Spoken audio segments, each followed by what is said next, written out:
Hey, hello everyone, and welcome to this 30-minute webinar on the current state of professional services firms with a bid management angle. I'm Erling Linde, I'm the founder CEO from Flowcase. I'll be hosting this webinar. Flowcase is a software as a service tool that gives you a workflow to showcase what I see as the most important assets in your professional service firm, namely your people and your project in the form of bid winning resumes and past performance. And with me, I have Chris Bassila. Chris, you have been had an impressive career in aerospace and defense, and been exposed to numerous complex public bids, and now you're taking that experience and using that to provide sort of independent advice. Is that correct? And yeah, could you add some more? Yeah, that's about right. I've worked 20 years in aerospace and defense, very, as you'd imagine, very, very complex bids. And about 4 years ago, I founded the Hovester Advisory Groups here in Montreal, Canada. And what we do is we help companies in aerospace and defense, but also in the AEC industries to win more bids, increase revenue profitability, and scale their business efficiently. And how do we do this? Basically, we help them respond to complex bids. That's when we help them. We help them also optimize their bid function, and we help them by strategically and intentionally implementing AI and automation tools in bids and proposals. So, that's a quick short summary about me. But yeah. Thank you so much, Chris, and welcome, and thank you for doing this. So I guess what we were talking about today is we at Flowcase, we did a survey. So we surveyed around 200 professionals in the sort of proposal industry within the professional service firms, and we have some fresh results from this survey we did in Q1 25. And based on some trends we're seeing there, I'll ask you to elaborate a bit on that and take you to sort of your viewpoint on this. And so the first thing that we saw from the survey, we asked our professionals about their current bid management tech stack and how happy they are with that. And it was only 12% who said that was excellent. 70% this is fair, it's okay, and 18% said it's like poor or inadequate.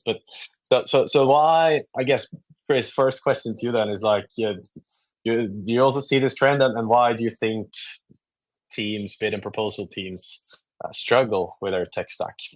Yeah, I mean, just before I answer, I'm gonna say that I'm not entirely surprised. To be honest with you, I'm not surprised at all at those numbers when it comes to the struggles. And I think there's several reasons. I want to bring it back to the professional services as much as possible, right? So the first one is there are too many tools and not enough integration, I would say. If you think about proposal, really proposal managers and professionals, they pull data from disconnected systems, and that leads to a lot of inefficiency. So the technology doesn't fail because it's bad. It fails because of no one owns sort of the orchestration of this technology within a very complex environment like professional services. The second reason I would say is that we have a lot of the time, let's say I'll take example of the big four consulting firms, but that also applies to other firms in the AEC industry. So we have this matrix organizational structure, which spans usually multiple practice areas, each with their own tools and processes. So there's no single owner or consistent workflow across the organization. It's like dealing with 100 small and medium businesses. So it's analogous, I would say, to like planning a dinner party where every guest bring their own recipe, kitchen tool, and dietary rules, and what ensues is really chaos. That's not how you plan a party or barbecue, or depending on what you like to do. And the third point I'd like to emphasize on is this notion of intellectual property and the sensitivity around that, right? So what I've seen a lot in professional services is that there's a reluctance to share or centralize content, because when you think about it, when it comes to consulting, for example, and professional services, knowledge is the product, right? So for instance, if you have like a business technology consulting, right, on that side of the house, there's a lot of IP risk, and there's no incentives for people to share this because it's very specific content. People want to keep it for themselves. And that's also, data is required for AI to work, as we all know. And that's part of the problem what I see, the struggles in the tech stack. So these are the three things I see to start out with. And those three challenges, like obviously the reluctance to share, and there's challenges with the matrix organizations, and then there's like no clear owner of the organizations. Like, how does that then impact the bid teams on their day-to-day ability to do their job? Yeah, very good question. Very good question, Erling. I would say the first one that comes to mind is duplication of effort or a vacuum. So it's the two opposite ends of the spectrum, depending on whether people are fighting to lead initiative or pursuit, or passing the buck, right? So in real terms, for companies, that leads to cost inefficiency, is a lot of money left on the table. But I would say more importantly than that, for me, having worked in bids and proposals for many years, I look at the human side of things as well. So this brings, for me, a lot of stress on employees working late hours and weekends. And often this leads to work dissatisfaction, burnout, and high turnover rate. This is very well documented in our industry. And for me, with the tools and technologies that we have at our disposal in 2025, we can and we should be doing better. So like I said, in my 20 years of corporate experience, I've never seen, a more dedicated and hardworking workforce than bids and proposal professional. They will literally do anything to get the work done. So I think, the onus right now is on management to create an environment where people can thrive, create high quality proposals, and in turn serve the organization's bottom line. So these two things are not mutually exclusive. For the company, has to take care of people and create that environment where they can collaborate and leverage technology. And I think that's mutually beneficial. So that's going to see the impact I see, broadly speaking. Thank you. And I guess to your point, what we're seeing also from the survey is that 82% of teams struggle with a lack of document automation, 69% struggle with system integration, and then 60% deal with departmental silos. What trends are you seeing sort of shaping up the bid management department in the professional services for 2025? Yeah, again, very sobering numbers. Yeah. I can share my perspective on this. The first one is around the go no go decision and the maturity around that. So I think there's a growing desire to move from revenue chasing to profit oriented decision. As they say, revenue is sort of a vanity metric, but profit is sanity. So I think if you speak to proposal professionals and you do a survey and you ask them about their go no go or bid no bid decision, it's often a gut feel. It's often pressure from sales targets and things like that. So I think that needs to. I think going forward, this area, I feel like we're very immature in that area as a profession. The second trend I see is around data and analytics. I think teams are beginning to explore analytics for decision making. I think it's still early in right now in that journey. But when we think about AI, our first thinking is I want to automate something, create a first draft or something. But as you mature more, you can use it for more other purposes like decision support and strategy enablement, right? And the third and final one I would say is the shift towards sales enablement. So what I mean by that is teams are going to be swimming upstream in a sense and expanding their scope to include things like pitch decks, playbooks, and even coaching. So I think that the profession of proposal is no longer just about delivering a proposal. So these are some of the big high-level trend I see in 2025, I think. And do you see the professional services firms in particular taking like a different approach or a different journey than the, let's say, other either manufacturing, tech companies, other industries? It's funny. It's a question I get asked a lot, actually. It's a good one. So fundamentally, I would say the approach is not industry specific. It's bit complexity specific. So, that what I mean by that is it depends on the procurement cycles, it depends on the sales channels, the solution that you're providing, and in a lot of cases in the AEC industries, teaming arrangements. So if we take some example, if you look at business to consumer, B2C kind of sales channel, well, let's just say you want to buy a computer online. It's just easy. You go and you look for it on Amazon and you click, the sales cycle is almost like instantaneous, right? When you go look into the business to business type of bids, well, the sales channels are different. The stakeholders that are decision makers are different. You have to navigate organization differently. Then, for example, the other end of the spectrum, which is business to government, B2G, right, where you have very long sales cycles, teaming agreements, arrangement with different parties. You can't really go into the organization and navigate your way. It's more a formal process, and so you got to think about, the approach. So in terms of process, I would say, generally speaking, regardless of your industry, I'd say you have to start by defining the pain points and the problem you're trying to solve. That's the first one. Don't start with technology, right? The second point I would say is to get clarity on your AI ambition. That whether that's task automation, insight generation, process enhancement, or even strategy enablement, you have to understand. You have to be very clear on the problem you want to solve and your ambitions around it, right? And the third point I would say in terms of process to go about this is to map your processes and workflows and figure out which steps you want to enhance, automate, where you have inefficiency in the system, you're taking too much time, or you're not getting quality decisions. This is where the areas you would, zoom in on. And then after you've done all these three things, then you start, identifying the technologies and the tools that will help you solve the challenges. And lastly, it becomes a question of the AI implementation. That's, deployment strategy, that's change management strategy, data and governance, metrics, and timeline. So this is kind of the process I walk through usually my client when I think about, regardless of the industry they are in, right? That makes sense.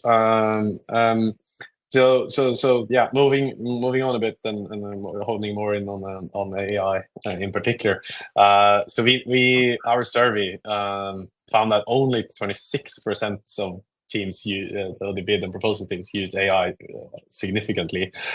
We actually have 34% almost not using it at all. Is that something that's perhaps a bit surprising, seeing all AIs everywhere these days? Is that also kind of what you're seeing? Yeah. It's interesting, and I struggle with that a lot. I was thinking to myself, I read a lot of reports, and they say, the AI adoption is very high, but when we talk to people in our industry, it's kind of low in some cases. I think the disconnect is, formal AI tools and sort of generic ones. So I think if you made that survey and you asked people, have you used ChatGPT in the last 2 years? I think you would get a very high number, probably like 80 or 90%. I would venture to guess. If you'd ask them specifically, have you used tool X, Y, and Z, or do you have a tool? And I think the adoption is very, very low, probably like 5% or 10% or something like that. So to go back to your question, though, I want to address your question. So I think again, there's a couple of things I see here. The first one is around IP and trust issues. Specifically for professional services. So in consulting, as I mentioned before, knowledge is the product. So there's a resistance to letting AI generate and handle sensitive content. I recall an anecdote with one of the partners at a big firm, and he told me once, he said, our resumes are gold. We don't need any robot or AI polishing them. It just gives you a sense of lack of understanding and the resistance embedded in some of those organizations, right? The second point I see is the lack of structured content. So, unlike Q&A based type of industries or proposal, right? Consulting relies on, or professional services rely on, narrative heavy and nuanced content. So the challenge here is we have is effectively, collating, structuring, and processing information coming from multiple sources, including both curated content and raw data. So, I would say, honestly, we don't have an automation problem. We have a data problem, specifically data strategy and data management. And again, you probably know this very well, Erling, is, data, if, garbage in, garbage out, right? So you need to get a handle on that. If you don't get good results, the adoption becomes a bit slower, right? And the third point is around the nature of the beast from big consulting is, billing pressure. So, it's billable hours. So if the tool isn't immediately saving time or increasing chargeable hours, if you will, there's maybe a low interest from subject matter expert or partners. So When I think about AI adoption, it really isn't about technology. It's more about change management. And what I realized also is that organizations transform at the speed of organizational change, not at the speed of technology. So I guess what I'm really saying here is we need to focus on people, process, and culture to drive those sustainable success, rather than just looking at it from a lens of technology and tools, right? Back to basics in Yeah. some way, and 100% agree on that. But from your perspective, where do you see AI could make the biggest impact for bid teams in professional service firm? I think there's many areas what I see AI making a big impact. The first one is content curation. So what does that mean? Is basically AI is helping you source and clean up resumes, bios, and case studies, especially for compliance-heavy submissions. So I think you see that a lot on your end as well. The second one is RFP shredding. So particularly business to government type of procurement. So AI is really used to parsing requirements and summarizing them for SMEs.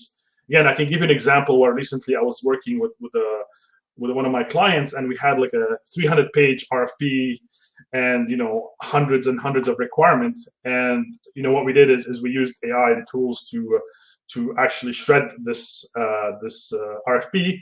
And I remember the comment of the SME is like, I'm not doing this again the old way, right? So that doesn't mean that AI is going to do everything for you, but a lot of like the mechanical, heavy friction type of work, back to your question, is going to be very impacted. And I'm glad it is, actually, because that's not the what makes me get up in the morning and want to do proposal is to shred RFP matrices, right? Another thing I see is kind of a unified voice, especially for large teams contributing to one proposal. AI will help harmonize tone and format. So I'll give you an example. If we're working on a big infrastructure project, you have typically, 2 or 3 general contractors, you have 4, 5, designers, and you have a whole slew of, architectural or, engineering firms supporting that bid, right? So then the way you do it is, you parse out different sections to different contributors, and what comes back is a spaghetti, right? Like it's not something that a human being can enjoy reading. So that part, I think unifying the single tone of voice, I think AI can do a lot of good work there, and there's a lot of impact around that. Lastly, I would say knowledge discovery. So AI can really accelerate searching across decentralized system from previous content, and that's one of the 3 main point about generative AI specifically is this knowledge of knowledge discovery and content enhancement, right? So these are some of the areas, Erling, that I see that there's going to be a big impact for professional services firms.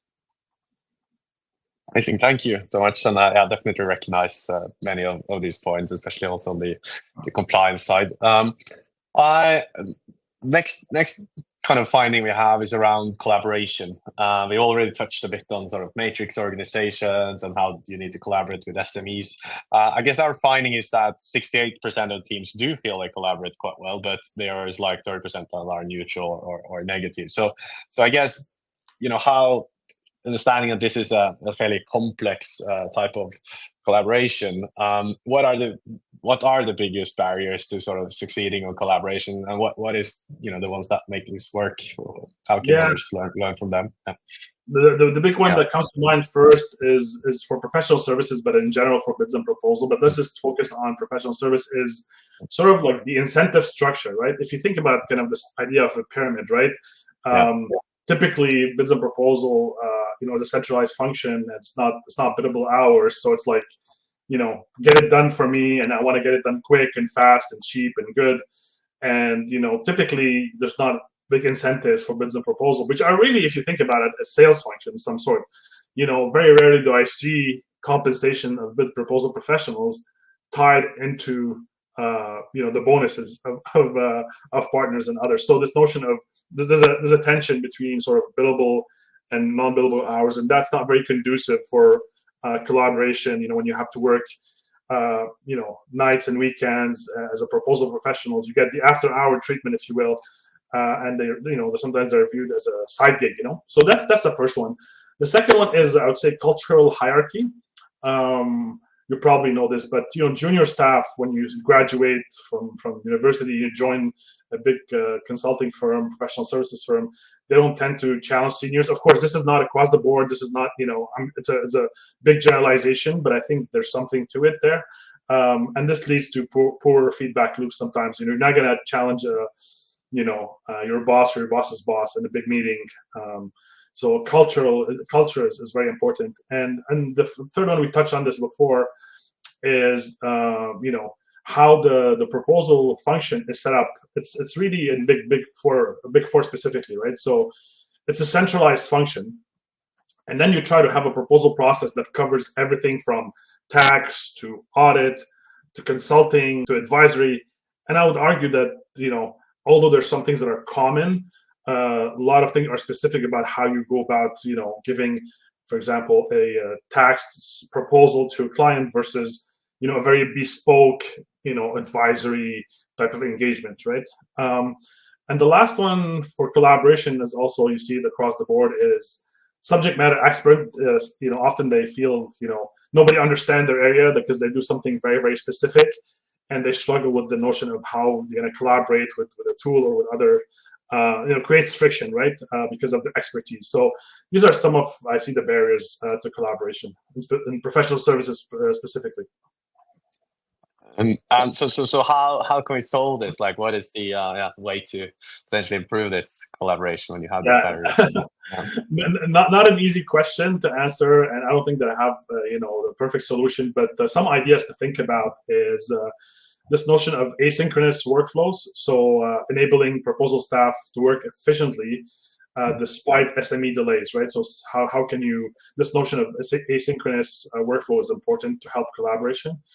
Language learning, what I call language learning, is basically assigning proposal staff to specialize in certain practice areas to become more familiar. If you become, a proposal that's supporting audit, for example, you become a specialist, it becomes easier to, build trust over time, understand how they do things, why they do them, and you become a lot more efficient. And then I think this will definitely improve collaboration. And a third one is around providing templates and storyboard to make it easier for SMEs to contribute quickly and effectively. Subject matter experts often are they're working on a project, they're busy, they don't have a lot of time, so you have to simplify their lives as much as possible, not start from a blank piece of paper, tell them exactly what you expect, when you expect them, and obviously you still have to do the follow-up and everything else that a good proposal manager has to do, but at least kind of set up the successful collaboration. It's not an easy task, but there are solutions or ways to move forward. But thank you. Sort of final point here before we start rounding off is sort of the future of bid management. So what do you think the future for bid management will look like beyond 2025? Yeah, I wish I had a crystal ball, but I'll give you my 2 cents worth on this. So the first big one I see, Erling, is a more specialized workforce. And the reason I say that is because AI is a complementary, not a substitute for humans. So if you think about what AI is, the AIs are prediction machines. What they do is they lower the cost of prediction, so they predict the next word or whatever, right? For in case of generative AI, but they increase the value of complements like data, judgment, and action. So in the future, I think the workforce is going to become more specialized in terms of becoming data strategist and really doubling down on proposal expertise. The second one I see in terms of future of bidding is really the successful firms that are going to leverage AI will do this strategically. They will strategically integrate technology, data, and intelligent workflows. And what do I mean by that? So that concretely meaning designing workflows based on bid complexity as opposed to a one-size-fits-all approach. We mentioned that earlier, bid complexity.